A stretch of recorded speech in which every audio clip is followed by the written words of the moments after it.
Salut tout le monde, bienvenue dans cette nouvelle vidéo. Alors voilà, le titre est bien clair, j'ai tout perdu. C'est un putaclic, désolé. Le ton commence.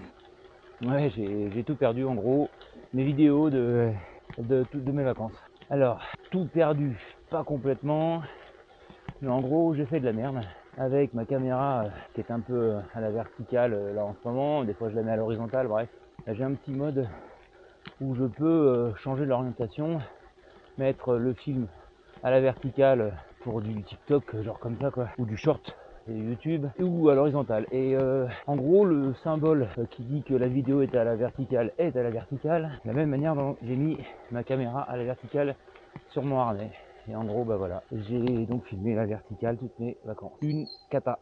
Alors là, je suis de retour chez moi, bourré de globules rouges ou globules blanches. Tiens, je sais plus ce qu'on gagne quand on est en altitude. J'ai la forme. Bon, je vais partir pour un petit tour, hein, donc ça se verra pas. Mais je vais refaire quelques shorts des sujets que j'ai abordés pendant les vacances. Enfin, voilà, je me refais tout, un peu deg. Alors mes vidéos sont pas full perdues parce que du coup, bah, je vais quand même essayer d'exploiter certains trucs que j'ai mis dedans. Ce seront donc les vidéos des shorts YouTube qui vont apparaître rapidement sur la chaîne. Ça peut être sympa de mettre 2-3 trucs vite fait, moins d'une minute. J'ai un petit sujet en tête, vous le verrez déjà avant cette vidéo je pense. Et puis donc je vais voilà récupérer certains trucs. Donc ces shorts, je vais en avoir quelques-uns pour exploiter mes vidéos, c'est tout ce que je pourrais faire. Alors j'essaierai de faire des vidéos un peu plus courtes. C'est vrai qu'habituellement mes vidéos dépassent les 10 minutes, ça c'est sûr.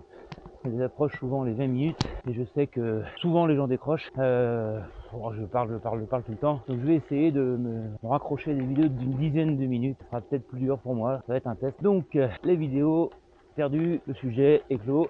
Sinon, j'ai un bon retour maintenant sur les pneus que je vous ai montré en test, avec donc une accroche, une adhérence lors de l'accélération phénoménale. Ça, ils sont super. Piste gravier, sable, c'est super. J'ai un seul point négatif à déclarer, c'est leur accroche latérale. Alors pour l'arrière, c'est pas gênant, c'est pour l'avant. Je suis en appui dans certaines courbes ou avec un petit dévers, un truc comme ça. Aïe aïe aïe, ils partent assez facilement, je trouve. En tout cas plus qu'avant. Il va falloir que je roule un peu plus sur mes routes habituelles pour le confirmer, mais j'ai quand même cette impression là. Sinon la solidité est là, j'ai pas eu de crevaison des vacances et pourtant j'ai roulé dans des endroits des pierriers complets avec la caillasse qui roule, la caillasse pointue. Donc pour ça je suis assez content. C'est un des premiers trucs que je leur demandais, de pas crever à tout va comme le Hutchinson. Je dis pas que je réessayerai pas des Hutchinson plus tard, mais j'ai toujours été refroidi à chaque fois. C'est peut-être des hasards, hein. Mais comme par hasard, les hasards c'est toujours sur les Hutchinson, donc on finit par les incriminer de leur solidité. Je préfère avoir des pneus légèrement plus lourds, plus solides. Pas combien je roule là, j'ai l'impression que je roule pas mal. Ouais, je suis à plus de 20 de moyenne. Ça change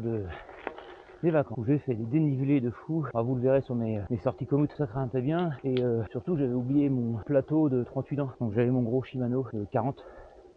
Alors il n'y a que dedans, je vous l'accorde, mais des fois ça fait tout. Moi j'aime bien mouliner, surtout dans les grosses ascensions. J'y vais tranquillou, en moulinant. Voilà. J'en ai chier. Ah, c'est sympa quand tout est coupé comme ça. Alors on est lundi, toujours pas repris de boulot, je suis content. Du coup, il n'y a pas trop de monde encore sur les chemins. Et ça, j'aime bien être peinard.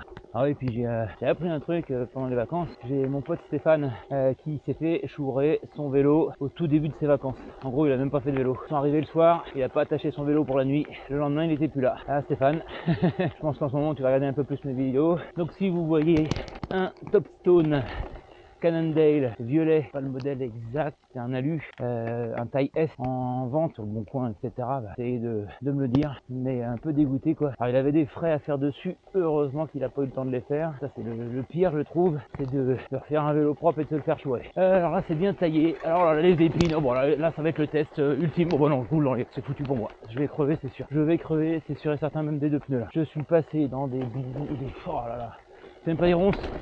Les buissons avec les grosses épines. Je discutais, j'étais lancé, je l'ai fait quand même. J'espère que le préventif va faire effet. Voilà, c'est le test ultime pour les pneus. Hein. Alors là, normalement, je roule pas là-dedans. C'était en descente. Des fois, le fait de piler, c'est pas mieux.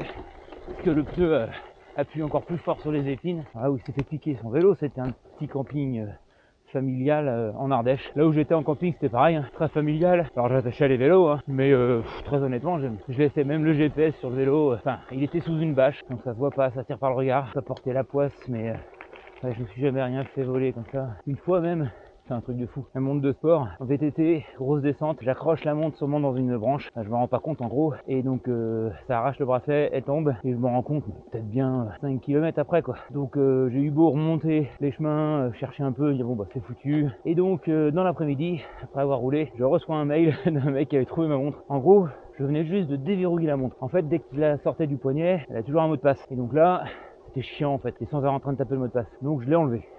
Quoi, mais une semaine avant. Hein. Et là, du coup, le mec, il a pu finalement l'activer, regarder dedans dans les options, et il a trouvé mon adresse mail, forcément, le compte. Bah, c'était un sportif, quoi, donc c'est vrai qu'entre sportifs, on connaît la valeur des choses, il y a nos données dedans, tout ça, bon, ça vaut plus que le prix de la montre, quoi, même si c'était une belle montre, il aurait pu la garder. Hein. Et du coup, il m'a envoyé un mail, c'est génial.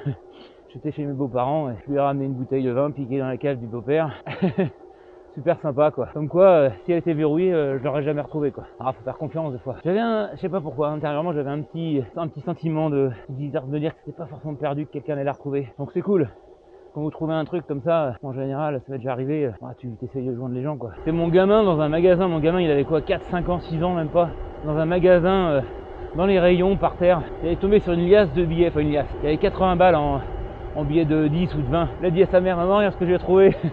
Voilà, ils l'ont gardé. Hein. Tu demandes aux gens qui c'est qui a perdu 80 balles, tout le monde va dire moi. Bon, en tout cas, là où j'ai passé les vacances, c'était vraiment sympa. C'était très très gravel les chemins. C'était à Langogne.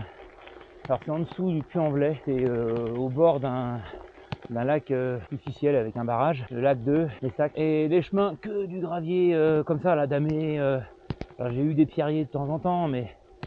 Et on suit même les chemins de VTT sont très roulants. Comme je le disais dans mes vidéos, mais que je repasserai pas. En gros, en VTT, je me serais fait chier quoi. Mais là, franchement, gravel, c'était génial.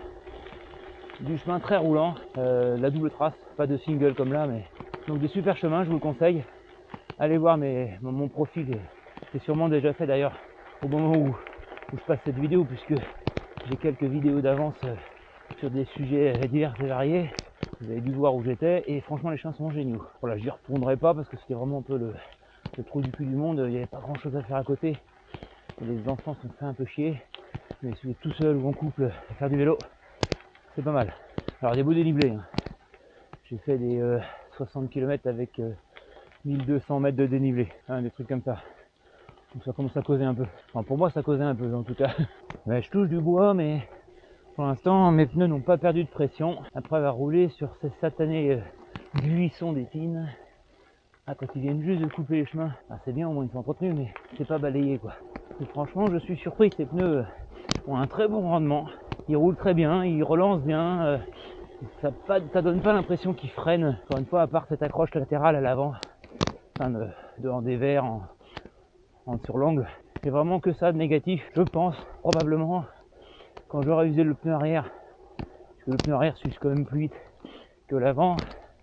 Je ferai un échange, je remettrai l'avant sur l'arrière et je mettrai un autre pneu avec des crampons sur les côtés. Un truc bâtard, un montage bâtard de deux marques peut-être différentes, ou en tout cas de deux sortes de pneus différents.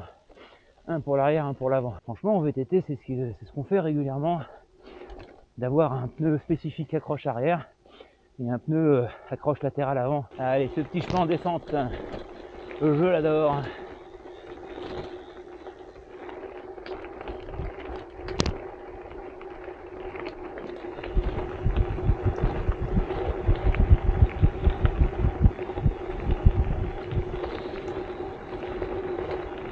Il y a une merde qui m'arrive. Mon GPS, j'ai plus ma trace. J'avance et je vois plus le guidage, comme si ça s'était arrêté. Génial. Je suis content. Qu'est-ce que je fais? Mon compteur tourne toujours. Voilà, il s'est mis en pause. J'ai activé la pause automatique. Parcours. Retour au départ. Mais non. Parcourir la carte. Et on voit plus rien. Alors je sais que c'était à droite. Parcours enregistré. Chargement. Terre. Je vais aller. Accès de début. Bah non.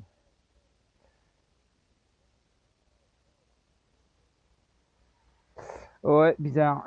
Donc j'espère que je continue à faire ma trace. 19 de moyenne, vitesse Vitesse max, ouais, je suis toujours en enregistrement. C'est marrant, on dirait que ma trace s'est arrêtée d'un coup. Bah, j'ai réussi à la récupérer, vous avez vu. Si ça vous arrive, vraiment étrange. Plus de traces, du coup, plus de guidage. Peut-être qu'en continuant à rouler, elle se serait rechargée. C'était peut-être un bug d'affichage. Ah, des fois, Garmin, il nous fait des trucs bizarres. Il y a beaucoup de défauts, Garmin. Mais beaucoup plus aussi de bons côtés, de qualité. La contrebalance, voilà. C'est pas un GPS parfait. Mais voilà. Moi, j'ai une montre Garmin, hein, franchement, c'est génial aussi. Ouais, j'ai toujours ma fréquence cardiaque dessus. Il a rien quitté, il est nickel. On passe vite fait. Bon voilà, je vous ai dit qu'on ferait une petite vidéo. Je vais vous quitter maintenant, en espérant que cette vidéo n'aura pas fait plus de trop long. Dites-moi si ce format de vidéo courte vous plaît. J'ai presque envie de dire, je pense que oui. Je vous dis à la prochaine. N'hésitez pas à commenter, liker, vous abonner si c'est pas encore fait. Comme d'hab, d'accord? Ça me fait plaisir de voir augmenter un petit peu les amis sur YouTube. Donc écoutez, à bientôt. Salut!